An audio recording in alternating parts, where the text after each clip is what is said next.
मी आज सकाळपासून फिरतोय। मला बऱ्याचशा गोष्टी मध्ये 2 महिन्याच्या काळामध्ये आचारसंहिता आणि इलेक्शनचा प्रचार बाकीच्या महाराष्ट्रात फिरायचं होतं, त्याच्यामुळं बघता आलं नाही। परंतु आज अजून खातेवाटप काल झालेलं आहे, रात्री झालेलं आहे। अजून आम्हाला उद्या परवा जाऊन खात्याचा कारभार स्वीकारायचा आहे। पुढं 3 मार्चला आपला अर्थसंकल्प आहे, तो आता मला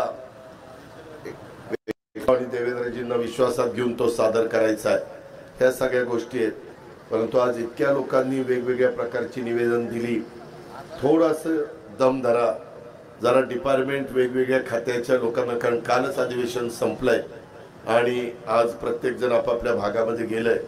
उद्या सोमवार मंगळवारी चार्ज घेतल्यानंतर त्याच्यात थोडंसं रांकेला लागल्यानंतर बदल्या आणि ही बाकीची कामं तर ही आपल्याला करावीच लागतील, ते आपलं कर्तव्यच आहे। पण फार लगेच त्याच्यामध्ये आग्रह सुरुवातीलाच धरू नका।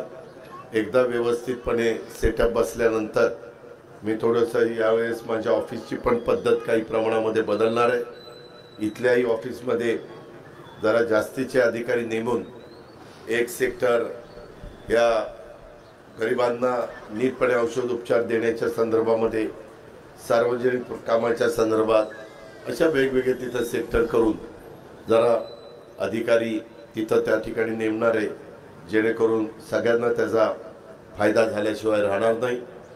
अधिक मला जे काही बाकीचं बोलायचं ते मी संध्याकाळच्या सभेमध्ये बोलीन।